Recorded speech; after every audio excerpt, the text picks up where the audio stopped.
రెండేళ్ల కూటమి ప్రభుత్వ పాలన పట్ల ప్రజలందరూ సంతృప్తికరంగా ఉన్నారని తెలుగు తమ్ముళ్లు అంటున్నారు. కూటమికి వస్తున్న ప్రజాదరణను చూసి ఓర్వలేక వైసీపీ నేతలు మైండ్ బ్లాక్ అయి మాట్లాడుతున్నారని ఎద్దేవా చేశారు.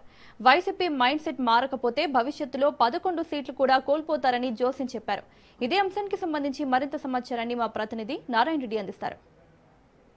కూటమి పాలనకు సంబంధించి విజయోత్సవ సభను చంద్రగిరి నియోజకవర్గం దామినేడు సమీపంలో కూడా నిర్వహించడానికి వేగంగా కూడా ఏర్పాట్లు జరుగుతున్నాయి. రేపు జరగబోయే యొక్క విజయోత్సవ సభకు కూడా ఎన్డీఏ కూటమికి సంబంధించిన ప్రముఖులు కూడా హాజరు కాబోతున్నారు. దీనికి సంబంధించి ఇదే అంశంపై మనతో మాట్లాడడానికి శాప్ చైర్మన్ రవినాయుడు మనతో ఉన్నాడు. ఆయన అడిగి తెలుసుకున్నాం. సార్ చెప్పండి, రేపు జరగబోయే విజయోత్సవ సభకు ఎన్డీఏ నుంచి ఎవరెవరు ముఖ్యులు ప్రముఖులు రాబోతున్నారు? ఇది విజయోత్సవ సభ అన్నం కంటే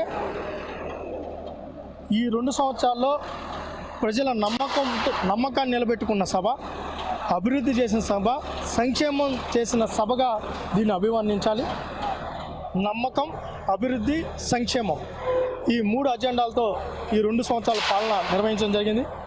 రేపు గౌరవ ముఖ్యమంత్రి చంద్రబాబు నాయుడు గారు, ఉప ముఖ్యమంత్రి పవన్ కళ్యాణ్ గారు, లోకేష్ గారు, అదేవిధంగా మాధవ్ గారు, పల్లా శ్రీనివాస్ గారుతో పాటు కేంద్రం నుంచి ప్రహ్లాద్ జోషి గారు కూడా వస్తున్నారు.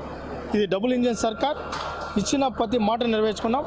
ఇదే వేదిక ద్వారా దాన్ని స్పష్టత తీయదలుచుకున్నాం. కూటమి నేతల ఆధ్వర్యంలో జరగబోయే ఈ యొక్క విజయోత్సవ సభ కాదు, అది ఒక దగా సభ అని చెప్పి కూడా వైసీపీ నేతలు కూడా ఆరోపిస్తున్నారు.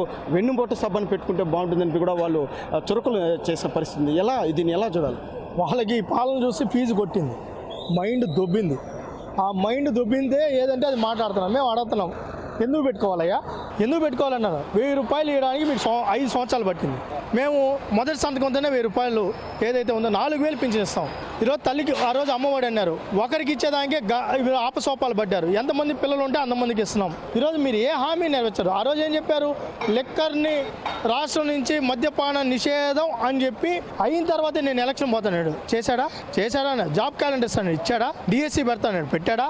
ఏం పీకాడనేది. బహుశా ఆ పోస్టరు ఈ పాలన చూసి మైండ్ కొట్టేసి అక్కడ చంద్రబాబు నాయుడు గారు, లోకేష్ గారు, పవన్ కళ్యాణ్ గారు ఫోటో కాదు పెట్టాల్సింది. వాళ్ళు పెట్టాల్సిన ఫోటో ఏంటంటే జగన్మోహన్ రెడ్డి ఫోటో పెట్టుకోవాలి. ఎందుకంటే నిజంగానే ఫోటో పొడిచింది ఎక్కడెక్కడ పొడిచారు తెలుసా? తల్లికి పొడిచా, ఆమెని తిప్పి తిప్పి తిప్పి పిప్పి చేసి పంపించేసా. చెల్లికి పొడిచా, పాపం ఈయన కోసం పాదయాత్ర చేసా.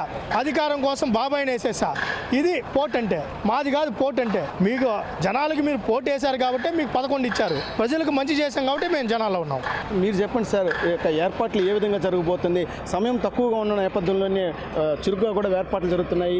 ఎంతవరకు వచ్చింది ఏర్పాటు? అని వినియోగ స్థాయిలో రేపు సభ జరగబోతుంది. దీనికి సంబంధించి కూడా మనం ఒకసారి చూస్తే శ్రీవారి పాదాల చెంత గతంలో ఏ ప్రభుత్వం కూడా ఎవరు కూడా 2 సంవత్సరాల కాల పరిమితి అయిన తర్వాత ఏవైతే ఎన్నికల ముందు హామీలు ఇచ్చామో ఎన్డీఏ కూటమి, చంద్రబాబు నాయుడు నాయకత్వంలోని ఎన్డీఏ కూటమి ప్రభుత్వం ఆ యొక్క ప్రతిపక్షంలో ఉన్నప్పుడు హామీ ఇచ్చిన దీని ప్రకారం ఈ 2 సంవత్సరాల కాలంలో సంక్షేమ కార్యక్రమాలు ఏ విధంగా అమలు చేశాం, ఎంత ఇబ్బందులు ఉంటే ఈ సంక్షేమ కార్యక్రమాలు కొనసాగిస్తా ఉన్నామని ప్రజలందరికీ తెలియజేయాల్సిన అవసరం ఉంది. అందులో భాగంగానే ఈరోజు రాయలసీమకు సంబంధించి ఈ సభను నిర్వహించుకోవడం. ఇటు ఉమ్మడి చిత్తూరు జిల్లా కానీ, ఉమ్మడి కడప జిల్లా కానీ, అదేవిధంగా ఉమ్మడి కర్నూలు, ఉమ్మడి అనంతపురం జిల్లాల నుంచి కూడా భారీ ఎత్తున కూడా ఇక్కడికి ప్రజలు ఎవరైతే లబ్ధిదారులు కానీ, ఎవరైతే ఈ ప్రభుత్వాన్ని సంక్షేమ కార్యక్రమాల పట్ల ఆకర్షితులై సంక్షేమ కార్యక్రమం పొందుతున్న వ్యక్తులు కానీ ఈ ప్రజాప్రభుత్వాన్ని, ప్రజారంజకమైన ప్రభుత్వాన్ని ఆశీర్వదించడానికి రేపు అందరూ కూడా భారీ ఎత్తున తరలి వస్తూ ఉన్నారు. దామినేడు వేదికగా జరగబోయే కూటమి ఆధ్వర్యంలో విజయోత్సవ సభను కూడా నవ్వుతో నవ్వులాగా నిర్వహించబోతామని చెప్పి కూడా